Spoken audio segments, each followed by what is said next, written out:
What a night. Wow. Michelle Obama, Cory Booker. And we still have Bernie coming up. Bernie reminds us what Democrats fight for every day. Thank you, Bernie. Thank you. Now, we are here tonight because America faces a choice. The choice of a new president. On one side is a man who inherited a fortune from his father and kept it going by cheating people, by skipping out on debts. A man who has never sacrificed anything for anyone. A man who cares only for himself every minute of every day. On the other side is one of the smartest, toughest, most tenacious people on this planet. A woman who fights for children, for women, for health care, for human rights. A woman who fights for all of us and who is strong enough to win those fights. I am deeply grateful to that America. I believe in that America. But I'm worried. I'm worried that my story is locked in the past. Worried that opportunity is slipping away for people who work hard and play by the rules. I mean, look around. Americans bust their tails, some working 2 or 3 jobs, but wages stay flat. Meanwhile, the basic costs of making it from month to month keep going up. Housing, healthcare, childcare, the costs are out of sight. Young people are getting crushed by student loans. Working people are in debt. Seniors can't stretch a Social Security check to cover the basics. And even families who are okay today worry it could all fall apart tomorrow. This is not right. It is not. And here's the thing. America isn't going broke. The stock market is breaking records. Corporate profits are at all-time highs. CEOs make tens of millions of dollars. There's lots of wealth in America, but it isn't trickling down to hardworking families like yours. Does anyone here have a problem with that? Yeah, well, I do too. So-called experts claim America is in trouble because both political parties in Washington refuse to compromise. Gridlock. That is just flat wrong. Washington works great for those at the top. When giant companies wanted more tax loopholes, Washington got it done. When huge energy companies wanted to tear up our environment, Washington got it done. When enormous Wall Street banks wanted new regulatory loopholes, Washington got it done. No gridlock there. But try to do something, anything for working people, and you'll have a fight on your hands. Now look, I'm not someone who thinks that Republicans are always wrong and Democrats are always right. There's enough blame to go around. But there is a huge difference between people fighting for a level playing field and the people fighting to keep the system rigged. Look at Congress since the Republicans took over. Democrats proposed refinancing student loans, and Republicans, they said no. Democrats proposed ending tax breaks for corporations that ship jobs overseas. And Republicans, they said no. Democrats proposed raising the minimum wage. And Republicans, they said no. So to every Republican in Congress who said no, this November, the American people are coming for you.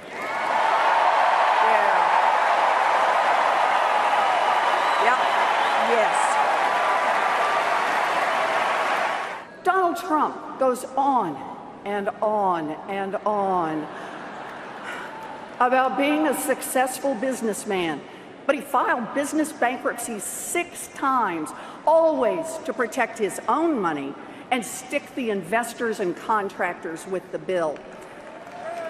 Donald Trump hired plumbers and painters and construction workers to do hard labor for his businesses. Then he told them to take only a fraction of what he owed or fight his lawyers in court for years. So, what kind of a man acts like this? What kind of a man roots for an economic crash that cost millions of people their jobs, their homes, their life savings? What kind of a man cheats students, cheats investors, cheats workers? Well, I'll tell you what kind of a man. A man who must never be President of the United States.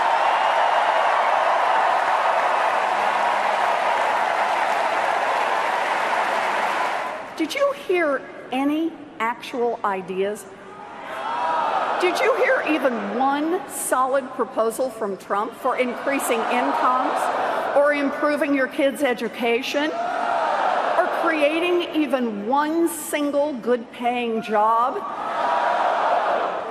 Just look at his ideas.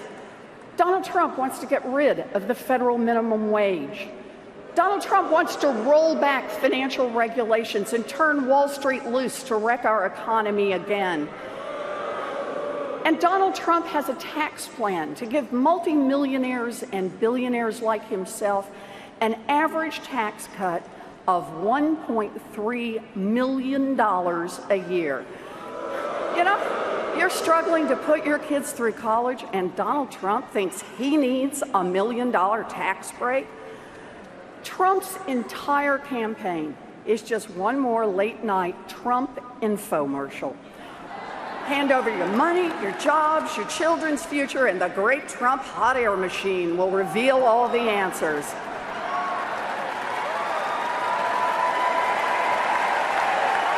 Now, that's Donald Trump's America, an America of fear and hate. An America where we all break apart. Whites against blacks and Latinos, Christians against Muslims and Jews, straight against gay, everyone against immigrants, race, religion, heritage, gender. The more factions, the better. But ask yourself this. When white workers in Ohio are pitted against black workers in North Carolina or Latino workers in Florida, who really benefits? Divide and conquer is an old story in America. Dr. Martin Luther King knew it. After his march from Selma to Montgomery, he spoke of how segregation was created to keep people divided. Instead of higher wages for workers, Dr. King described how poor whites in the South were fed Jim Crow, which told a poor white worker that, quote, no matter how bad off he was, at least he was a white man, better than the black man. Racial hatred was part of keeping the powerful on top.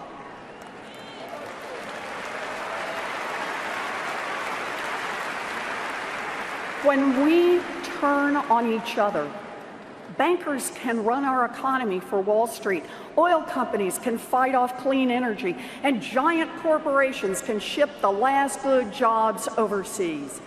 When we turn on each other, rich guys like Trump can push through more tax breaks for themselves, and then we'll never have enough money to support our schools or rebuild our highways or invest in our kids' future.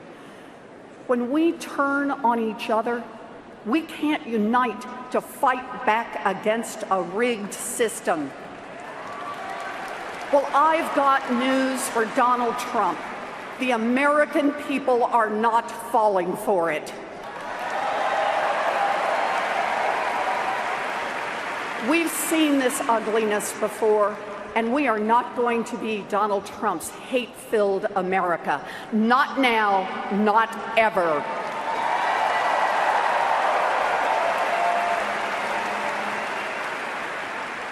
We believe that no matter who you are, no matter where you're from, no matter who you love, equal means equal. We believe that no one who works full-time should live in poverty. We believe Every kid in America should have a chance for a great education without getting crushed by debt. And we believe that after a lifetime of hard work, seniors should be able to retire with dignity.